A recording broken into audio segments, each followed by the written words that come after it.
Sector में कृषि, मत्स्य पालन, पशुपालन ये सब प्राथमिक सेक्टर के हैं। और इसमें हमने पहली यूनिट, दूसरी यूनिट जो है आपकी वो मत्स्य पालन और पशुपालन की है, जहाँ से आपसे पूछेगा कि सबसे अधिक मत्स्य पालन कहाँ पे किया जाता है, पशुपालन कहाँ पे किया जाता है। तो उसी हिसाब से आज हम चलते हैं और यहाँ के सभी सेक्टर्स को देखते हैं, या हम सभी सेक्टर की बात करेंगे, यानी उद्योगों के संदर्भ में भी बात करेंगे, खनिजों के संदर्भ में भी बात करेंगे और कृषि के संदर्भ में भी बात करेंगे। ठीक है, तो चलिए देखें, हमने काफ़ी कुछ इसके बारे में किया है। इसके आसपास हमने देख लिया क्या कुछ है। अटलांटिक महासागर है, प्रशांत महासागर है, उत्तर में आर्कटिक है, दक्षिण में यह है, बिल्कुल ही छोटे क्षेत्र से क्या हुआ है, जुड़ा हुआ है यहाँ पे। ठीक है, गेट वगैरह। तो ये पनामा नहर जो है वो इसको बस काटती है, इस स्थल को काट देती है, उत्तरी और दक्षिण अमेरिका में कन्वर्ट कर देती है। अब चलिए, जैसा कि हम देख रहे थे कि इसके पूर्व में आपको क्या मिलेगा, थोड़ा सा मैं पीछे आपको दिखा दूं, एक बार आप इस पे नज़र घुमा लीजिए कि ये जो हमारे उत्तरी अमेरिका है, कर्क रेखा मैक्सिको की खाड़ी, मैक्सिको देश से होकर के गुजरती है, यानी नीचे वाला भाग उष्णकटिबंधीय है। उसके बाद में कौन सा आता है, शीतोष्णकटिबंधीय आता है। 66.5 डिग्री यानी आर्कटिक वृत्त जो है ये कनाडा में से होकर के गुजरती है। इसके ऊपर का भाग कौन सा होता है, शीत कटिबंधीय होता है। तो इसका मतलब यहाँ पे बिल्कुल बर्फ जमी रहेगी और बिल्कुल ठंडा प्रदेश रहेगा ये वाला हमारे पास में। ये बीच का क्षेत्र है शीतोष्ण कटिबंधीय है, और इसी शीतोष्ण कटिबंधीय में ही घास के मैदान होते हैं। तो चलिए देखें इसके घास के मैदानों को क्या कहते हैं, उसके बारे में देखते हैं। फिर उसके बाद देख लीजिए कि इसका पश्चिमी भाग जो है वो बहुत ही ऊंचा है। पश्चिमी भाग को पश्चिमी कार्डिलेरा कहते हैं। क्या कहते हैं भी, पश्चिमी कार्डिलेरा। ये बहुत सी अलग अलग पहाड़ियों से, पर्वत श्रृंखलाओं से मिलकर के बना है, जिसमें से एक सबसे इम्पोर्टेंट पर्वत श्रृंखला है जिसका नाम है रॉकी पर्वत। रॉकी पर्वत जो है इस महाद्वीप का सबसे लंबा बड़ा पर्वत है, और उसकी सबसे ऊंची जो चोटी है वो माउंट एल्बर्ट है। माउंट एल्बर्ट रॉकी की ऊंची चोटी है, जबकि इस महाद्वीप की सबसे ऊंची चोटी कौन सी है, माउंट मैकिनले। Mount McKinley. तो पश्चिम में यह था। पूर्व की अगर बात करें तो पूर्व में हमें यूएसए के पूर्व में अपलेशियन पर्वत मिलेगा। यहाँ पे अपलेशियन पर्वतमाला है, और इस अपलेशियन पर्वतमाला की जो सबसे ऊंची चोटी है वो है माउंट मिंचेल। माउंट मिंचेल, ठीक है, ये अपलेशियन पर्वतमाला है। जैसा कि हम अरावली को अपलेशियन पर्वतमाला की संज्ञा देते हैं उस प्रकार से।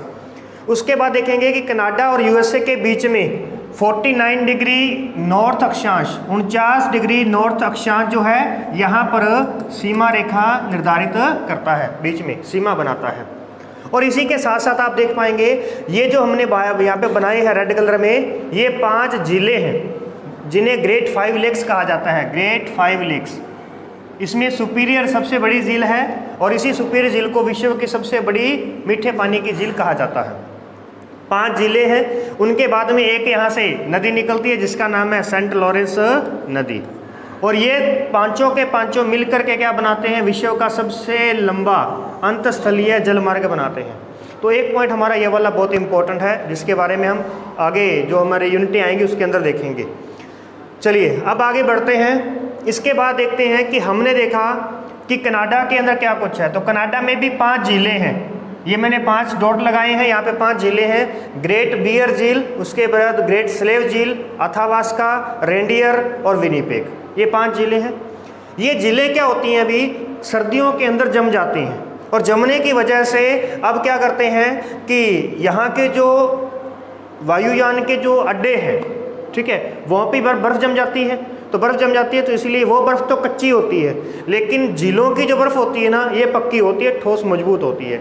इसलिए क्या करते हैं कि यहाँ पर वायुयानों को झीलों पर उतारा जाता है। कहाँ उतारा जाता है, झीलों पर उतारा जाता है, इस प्रकार से, जिसे स्की वायुयान कहते हैं।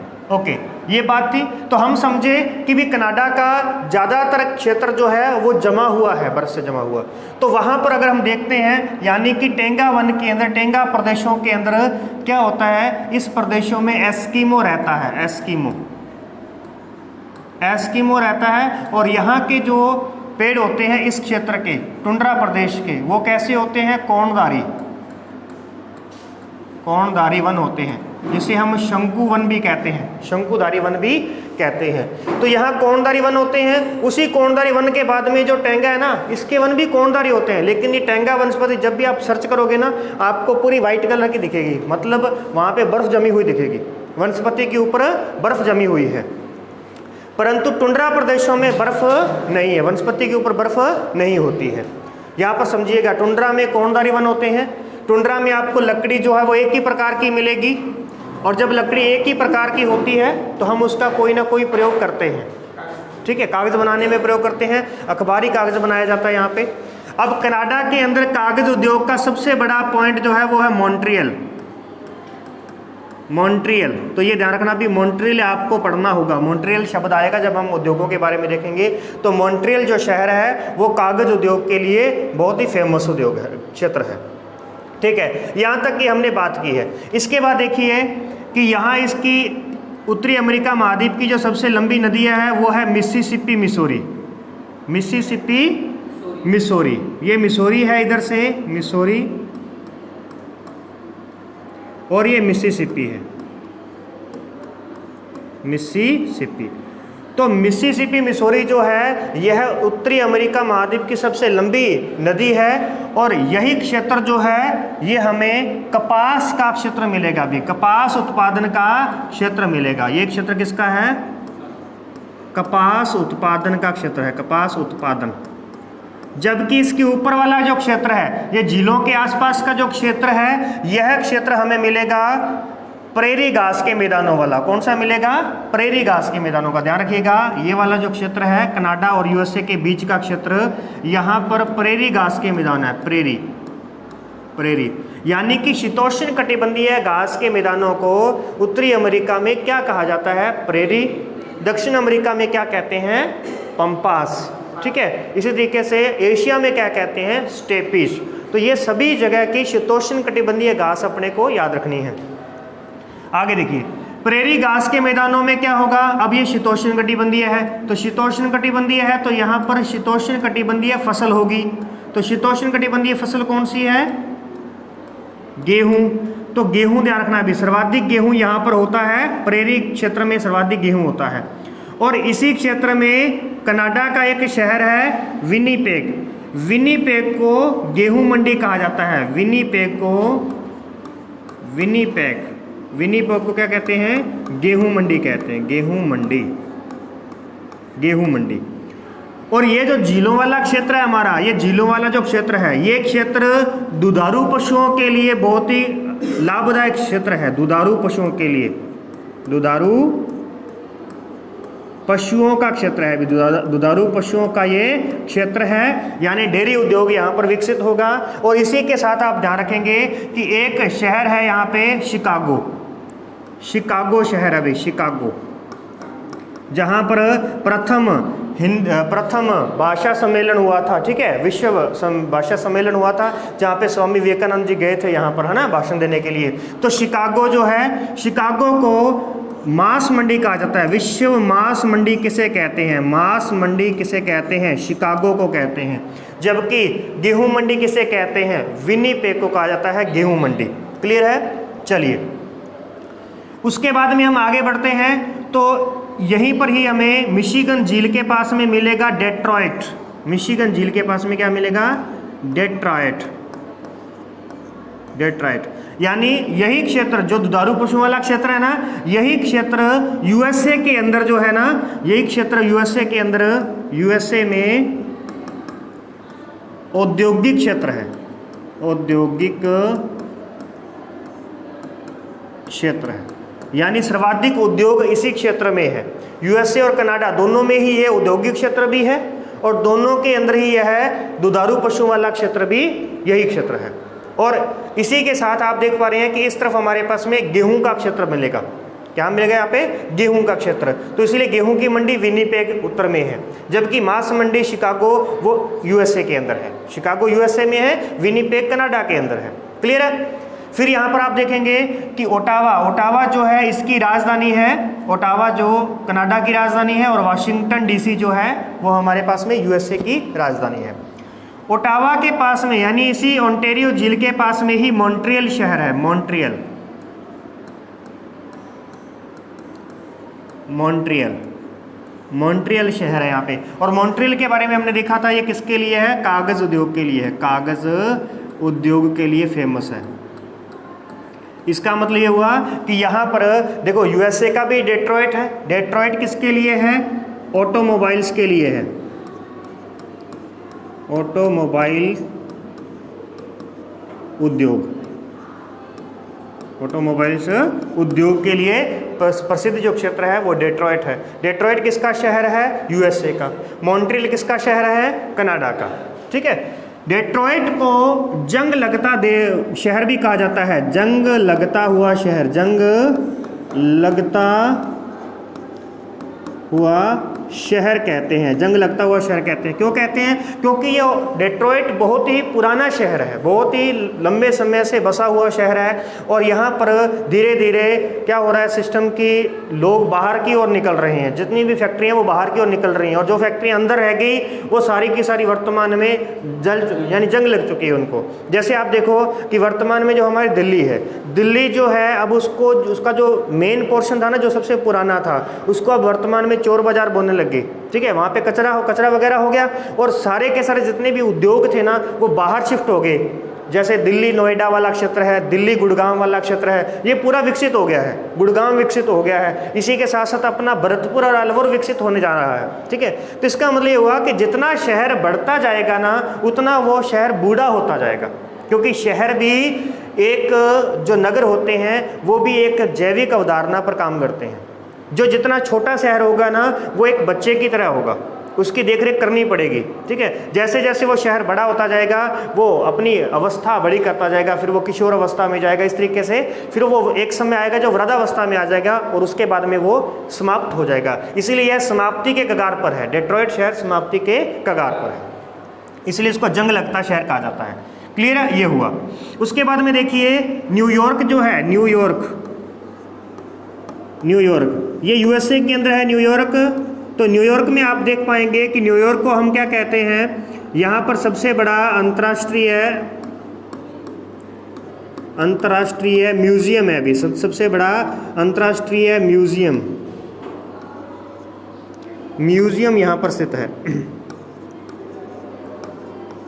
म्यूजियम यहाँ पर स्थित है। यह न्यूयॉर्क जो है ये हडसन नदी के किनारे पर है, हडसन नदी के किनारे पर स्थित है, हडसन नदी के किनारे पर स्थित है। और न्यूयॉर्क जो है वो एक द्वीप के रूप में है, यह एक द्वीपीय नगर है, द्वीपीय नगर है, यानी कि है द्वीप पर स्थित है। और इसके बीच में से हडसन नदी जो है वो जाती है, तो इसलिए हडसन नदी के किनारे पर कहलाएगा। ओके, नेक्स्ट आगे देखिए। फिर हम बात करते हैं कि यूएसए जो है ना ये सबसे अधिक मक्का उत्पादन के लिए फेमस है। यूएसए जो है ये सबसे अधिक मक्का उत्पादन के लिए फेमस है। ये हमारे पास में मक्का की पेटी आ जाएगी, मक्का की पेटी। ऊपर गेहूं की पेटी है, गेहूं की पेटी के नीचे आपको कपास की पेटी मिलेगी, कपास की पेटी के बाद में मक्का की पेटी मिलेगी। और मक्का की पेटी के बाद में यहाँ हमें यूएसए और मेक्सिको में कहवा यानी कॉफ़ी मिलेगी, कहवा नीचे यहाँ पर मिलेगी। जैसे जैसे जलवायु गर्म होती जाएगी वैसे वैसे हमें देखो कहवा जैसे पेड़ पौधे मिलेंगे, यानी कि ये उष्णकटिबंधीय है। और जैसे जैसे हम ऊपर जा रहे हैं तो शीतोष्ण कटिबंधीय है। कपास एक कब होती है? कपास गर्मियों के अंदर। ठीक है, अभी कपास का टाइम चल रहा है ना। तो उसके बाद में जो गेहूँ है वो कौन सी फसल हो जाती है? यह एक शीतोष्ण कटिबंधीय फसल हो जाती है। अगर गेहूं से भी अपन ऊपर चलें तो आपको फिर कौन से वन मिलेंगे? टुंड्रा वन मिलेंगे। यानी इसके ऊपर का जो क्षेत्र है वो कनाडा का लकड़ी काटने का क्षेत्र है। कनाडा का कौन सा है ये? लकड़ी काटने का क्षेत्र है, लकड़ी काटने का क्षेत्र है। और इससे भी ऊपर चले तो यहाँ पर हमें एस्किमो का क्षेत्र मिलेगा, एस्किमो, जहाँ पर कोई भी आज तक यानी कि इधर से नहीं जाते हैं, मतलब कि ऊपर बर्फ से जमा हुआ है तो ऊपर कौन से रहते हैं? एस्किमो ही रहते हैं वहाँ पर। तो ये हमने देख लिया, इसके कृषि के अकॉर्डिंग भी देख लिया। फिर हमने देख लिया कि उद्योगों की दृष्टि से हमने बात की, तो ये वाला जो ग्रेट लेक्स वाला जो क्षेत्र है ये उद्योगों की दृष्टि से बहुत ही विकसित क्षेत्र है। क्लियर हुई इतनी बात। इसके बाद देखिए कि यूएसए के अंदर पेट्रोलियम जो है वो हमें कहाँ पर मिलेगा, यूएसए में पेट्रोलियम वगैरह कहाँ पर मिलेगा, तो पेट्रोलियम मिलेगा मैक्सिको की खाड़ी के क्षेत्र में। पेट्रोलियम ऑयल वगैरह, ठीक है।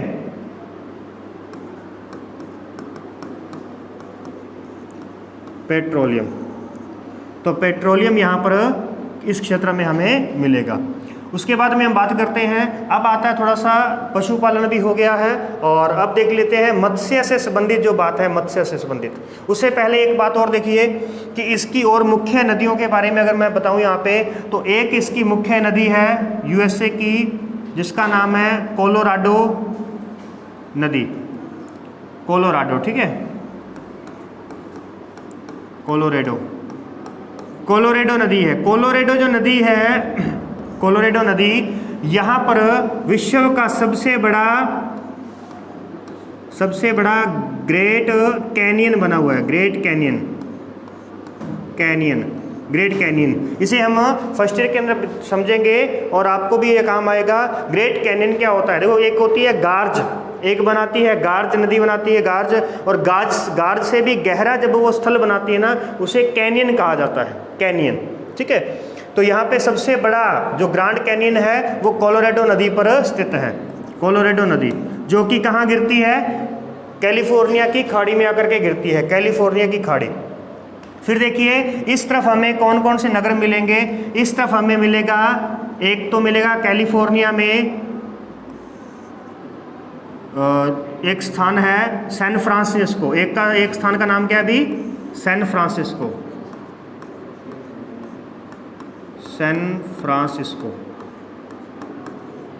तो सैन फ्रांसिस्को जो नगर है ना, सैन फ्रांसिस्को, इसे सिलिकन वैली कहा जाता है। सिलिकन वैली कहा जाता है, सिलिकन वैली। अब इसे सिलिकन वैली क्यों कहते हैं, क्योंकि यहाँ पर सबसे अधिक जो माइक्रोसॉफ्ट है ना, माइक्रोसॉफ्ट कंपनियां हैं, जितनी भी कंप्यूटर वाली, एप्पल वाली कंपनियां हैं, उन सब के जो हेड ऑफिस है वो यहीं पर है। उन सब की जितनी भी आज की इस जनरेशन की जितनी भी हाई टेक्नोलॉजी है ना, टेक्नोलॉजी की जितनी भी मुख्यालय है वो सारे के सारे यहीं पर है, सैन फ्रांसिस्को में। और यहाँ पर इसे सिलिकन वैली कहा जाता है, क्योंकि जो अपनी ये जो सिम वगैरह बनती है, इसके अंदर जो चिप लगती है ना, उसमें सिलिकन होता है, तो वो होने की वजह से इसे सिलिकन वैली कहते हैं। ऐसे ही भारत का सैन फ्रांसिस्को किसे कहेंगे, भारत का सैन फ्रांसिस्को, यानी भारत में सिलिकन वैली किसे कहेंगे, तो बेंगलुरु को कहते हैं। बेंगलुरु जो क्षेत्र है वो अपना टेक्नोलॉजी वाला सबसे मेन हब बन चुका है, ठीक है, ये सिलिकन वैली होगी। इससे ही हमारे पास में एक स्थान है लॉस एंजलिस। लॉस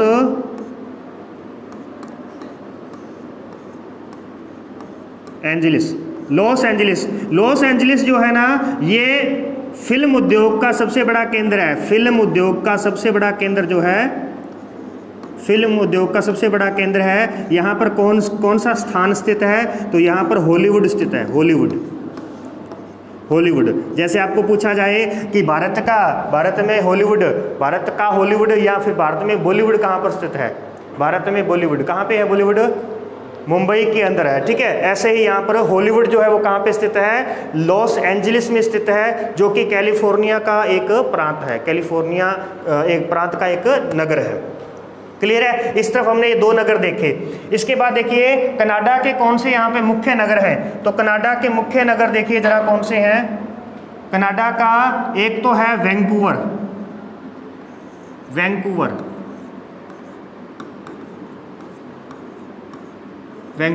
अब वैंकूवर क्यों प्रसिद्ध है, इसके बारे में देख लेते हैं। तो उससे पहले हम इसको नए मैप पे लेके चलते हैं।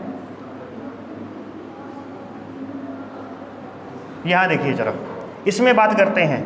तो सबसे पहले यहाँ पे कुछ मुख्य प्रांतों की बात कर लेते हैं। इस तरफ हमारे पास में एक लैब्राडोर प्रांत है, क्योंकि यहाँ पर लैब्राडोर सागर है। यहाँ पे क्या है, लैब्राडोर सागर। और ये कौन सा है, हडसन की खाड़ी।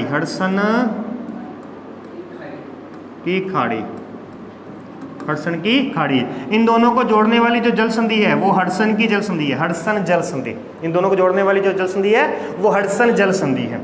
अब क्या होता है कि सर्दियों के यानी कि यहाँ से एक जलधारा बहती है, जलधारा जिसे कहते हैं लैब्राडोर की ठंडी जलधारा, लैब्राडोर की ठंडी जलधारा। एक इधर से जलधारा आती है जिसे कहते हैं गल्फ स्ट्रीम। क्या कहा जाता है अभी? गल्फ स्ट्रीम कहा जाता है। जहां पर ये दोनों टकराएंगी उस क्षेत्र के पानी को ये गुनगुना बना देंगी, और गुनगुना बनाने के कारण यहाँ पर प्लैंकटन नामक शैवाल या फिर घास होती है भी। प्लैंकटन शैवाल या घास होती है जो कि जड़हीन होती है, जड़ नहीं होती उस घास के अंदर। और प्लैंकटन जो है ये मछलियों का सबसे पसंदीदा है भी, मत्स्य पालन का सबसे बड़ा केंद्र है। मत्स्य पालन का सबसे बड़ा जो केंद्र है, विश्व केंद्र कौन सा है? तो देखिए जरा, यहाँ पर 2 बैंक स्थित हैं, 2 बैंक। एक बैंक का नाम है ग्रांड बैंक, मत्स्य पालन का सबसे बड़ा केंद्र ग्रांड बैंक है। और एक है जॉर्ज बैंक भी, ये मत्स्य पालन का सबसे बड़ा केंद्र है, जो कि कनाडा के न्यू ब्रंसविक प्रांत में स्थित है। न्यू ब्रंसविक प्रांत में स्थित है, प्रांत है यहाँ का, ठीक है। और अगर मैं यहाँ पे बात करूँ कि इसके ये जो स्थान है ना, ये वाले जो द्वीप हैं, द्वीपों के क्या नाम है? यहाँ पे है नोवा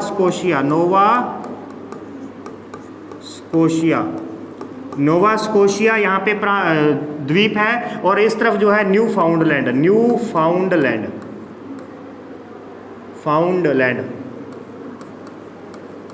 फाउंडलैंड। तो ये नाम आएंगे आपके, ठीक है, इसलिए ध्यान रख लेना इनको। न्यू फाउंडलैंड कहाँ पे स्थित है, नोवा स्कोशिया कहाँ पे स्थित है, ये मैंने यहाँ पे बता दिया आपको। ये वाला जो है हमारे पास में वो न्यू फाउंडलैंड है, और ये वाला जो है वो नोवा स्कोशिया है। और उनके पास में जो बैंक है, एक का नाम जॉर्ज बैंक है और एक का नाम ग्रांड बैंक है, जो कि मत्स्य पालन का विश्व केंद्र सबसे बड़ा केंद्र है। एक तो ये वाला क्षेत्र हो गया। एक हमने देखा था उत्तरी सागर में डॉगर बैंक, यूरोप के अंदर उत्तरी सागर में डॉगर बैंक देखा। तीसरा हम देख लेंगे आगे, एशिया के अंदर जापान के पास में, जहां पर क्यूराइल और ओयोशिवो गर्म व ठंडी जलधाराएं आपस में टकराती हैं। जलधाराओं वाला टॉपिक हमने किया था, वहां पे देखा था। फिर उसके बाद में चौथा जो स्थान आता है वो आता है पेरू के तट पर, ठीक है। चलिए, पेरू कहाँ पे है? दक्षिण अमेरिका में। ओके, यहीं पर ही नोवा स्कोशिया में ही ध्यान रखेंगे, नोवा स्कोशिया में ही विश्व का पहला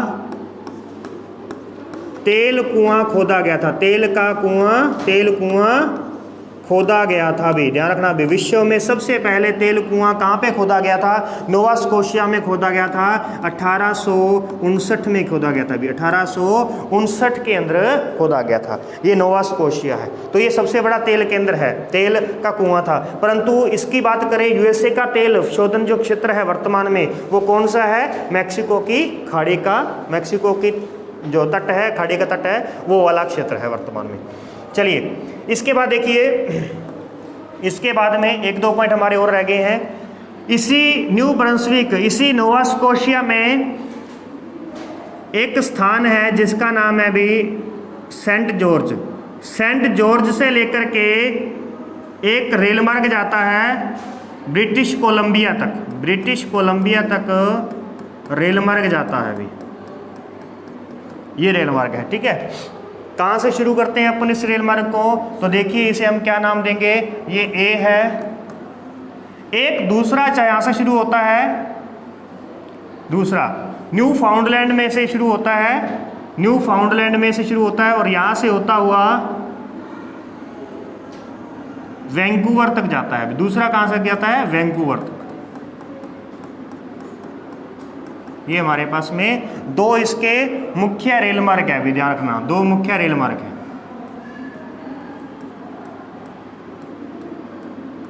एक रेल मार्ग हमारे पास ये हो गया, दूसरा रेल मार्ग हमारे पास में यहाँ पे हो गया। ये हो गया ए और नीचे वाला हो गया बी। अब देखिए, ए जो है, ए जो शुरू होगा, इसको मैं लिख रहा हूँ, इस तरफ से लिख रहे क्या? पूर्व से पश्चिम लिखते हैं, ठीक है ना, पूर्व से पश्चिम। तो एक तो शुरू होगा हैलीफैक्स से, हैलीफैक्स से शुरू होगा और जाएगा कहाँ पर, ब्रिटिश कोलंबिया तक जाएगा, ब्रिटिश कोलंबिया इसका प्रांत है भी। ब्रिटिश कोलंबिया जो है वो कनाडा का प्रांत है, ब्रिटिश कोलंबिया। दूसरा आएगा बी नंबर, जो हमारा न्यू ब्रंसविक के सेंट जॉर्ज से शुरू होगा, सेंट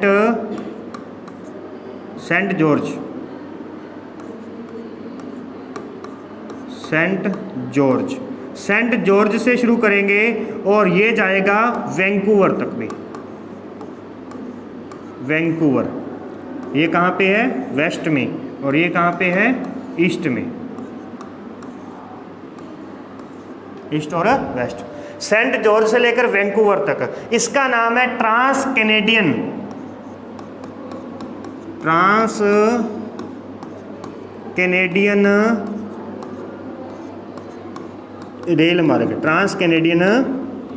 रेल मार्ग, जो कि इस महाद्वीप का सबसे लंबा रेल मार्ग है। इस महाद्वीप का सबसे लंबा रेल मार्ग कौन सा है, ट्रांस कैनेडियन। ट्रांस मतलब कि उसको पार करने वाला।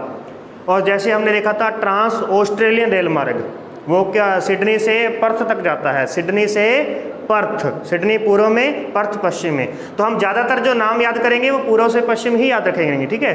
कहीं पर हमें पश्चिम से पूर्व देखना पड़ सकता है, ताकि इसमें आपको याद रहे, बार बार ये ना देखना पड़े कि जो हमने याद किया था उसमें से पहला नाम पूर्व में है या पश्चिम में है।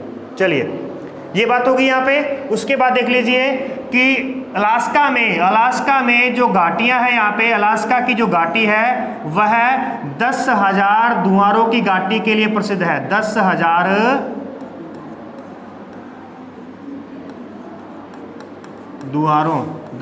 धुआरों की घाटी के नाम से प्रसिद्ध है। कौन सी भी, अलास्का की घाटी जो है। कल ही हमने देखा था भूकंप, जो ज्वालामुखी निकलते हैं, तो ज्वालामुखी उद्गार से एक, जब उसका अंतिम पॉइंट होता है उस समय खाली गैसें ही निकलती हैं, तो उसे धुआरे कहते हैं, ठीक है। तो ये धुआरों की घाटी कहते हैं। ऐसे ही यहाँ पर हमारे पास में जो स्थान है, यहाँ पे देखिए यूएसए के अंदर, तो यूएसए में एक स्थान का नाम है जिसे कहेंगे भी येलोस्टोन नेशनल पार्क है। येलोस्टोन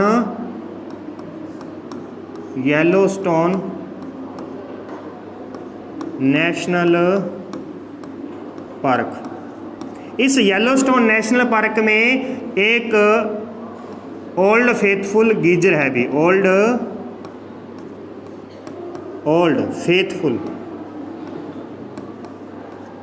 ओल्ड फेथफुल गीजर है, जहां गर्म पानी अपने आप ऊपर निकलता है, गर्म पानी अपने आप बाहर निकलता है। और ये है old faithful geyser, Yellowstone park USA के अंदर है। ये यूएसए में है, ठीक है, यहाँ यूएसए है। इसके बाद ध्यान रखेंगे, इस महाद्वीप का सबसे गहरा बिंदु जो है, इस महाद्वीप का सबसे गहरा बिंदु जो है वो है मृत घाटी,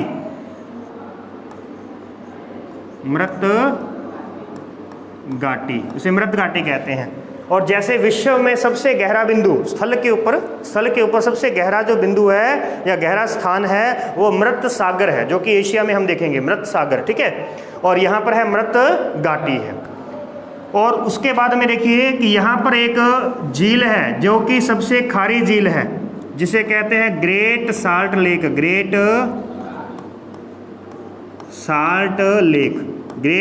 लेक। यह विश्व के अंदर तीसरे नंबर पर आती है। तीसरे नंबर की सबसे अधिक लवणता वाली झील है ग्रेट साल्ट लेक, ठीक है। ये लवणता वाली झील है और ये क्या सबसे गहरा स्थान है भी, इस महाद्वीप का सबसे गहरा स्थान है। और इसी महाद्वीप का सबसे गर्म स्थान है भी, सबसे गर्म स्थान है और सबसे गहरा स्थान है। कौन सा, मृत घाटी। क्लियर है, यहाँ तक की बात होगी। ये हो गया हमारे पास में। और फिर हमने देखा था कि यहाँ पर हमें मैक्सिको और यूएसए के अंदर क्या मिलेंगे, मरुस्थल मिलेंगे यहाँ पे। और उसके बाद में जो हमारे पास में एक आगे का निकारागुआ जो देश है, वो भी पनामा की प्रतिस्पर्धा में यहाँ पे अपने नहर बनाने का प्रयास कर रहा है। ये वाला क्षेत्र हो गया। फिर हमने ये वाले क्षेत्र को वेस्ट इंडीज़ नाम दिया था। यहाँ पे जो भी थे वो थे हमारे पास में वेस्ट इंडीज़। ये मैक्सिको की खाड़ी थी, मैक्सिको की खाड़ी, कैलिफोर्निया की खाड़ी, उसके बाद में हडसन की खाड़ी, बैफिन सागर, लेब्राडोर सागर, इस प्रकार के यहाँ पे क्या हैं सागर थे। और फिर कुछ बात करें इसके अलावा क्या रह गया हमारे पास में, तो हमने शीतोष्ण घास के मैदानों की भी चर्चा कर ली है, प्राथमिक उद्योग लकड़ी काटने की भी बात की है। एस्किमो के बारे में थोड़ी सी बात करें तो एक क्या ध्यान रखना कि यहाँ के मूल निवासी, जो इस महाद्वीप के मूल निवासी कौन थे भी, मूल निवासी कौन है, रेड इंडियंस। कौन है भी,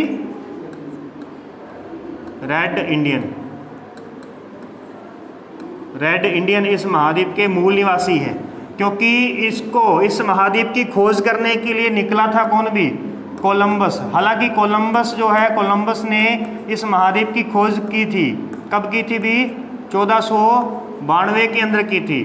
परंतु ये कोलंबस निकला था इंडिया के लिए रास्ता ढूंढने के लिए, इंडिया का रास्ता ढूंढने के लिए निकला था। और इंडिया वाले जो थे उसने देखा था कि हमसे काले हैं, क्योंकि वो जो कोलंबस जहाँ से आया था वो ठंडे इलाकों से आया था। तो पहले तो स्थल भाग से आते थे, अब स्थल भाग जो था वो बीच में रोक दिया था अफ़गानों ने, मुग़लों ने बीच में रोक दिया, उधर से तो नहीं आ पाए, इसीलिए स्थल भाग छोड़ करके वो जल भाग से आने का प्रयास करने लगे। तो कोलंबस ने मानचित्र लिया था टोलमी का, इसने टोलमी का मैप लिया, टोलमी का मानचित्र लिया। और यहीं पर ध्यान रखिएगा, हालांकि टोलमी का मानचित्र गलत था, इसने पृथ्वी की जो परिधि थी वो 12,000 मील बताई थी, 12,000 मील बताई थी इसने परिधि इसकी। परंतु इसी को ही वर्तमान में इसी को ही मानचित्र कला का जनक कहा जाता है। मानचित्र कला, ध्यान रखना भी, हम जब प्रैक्टिकली के बारे में देखेंगे तो वहाँ पर इसका नाम पढ़ते हैं। तो मानचित्र कला का जनक किसे कहा जाता है, टोलमी को कहा जाता है। जबकि अक्षांश देशांतरों का जनक किसे कहते हैं, इरेटोस्थनीज। और इरेटोस्थनीज ने पहली बार सही मानचित्र बनाया था। तो कोलंबस जो निकला था टोलमी का मानचित्र लेकर के, तो उसने जो खोज की, यहाँ तट पर पहुँचा और उसने देखा कि यहाँ के लोग तो बहुत ही गोरे हैं और इंडिया वाले तो क्या थे, काले थे।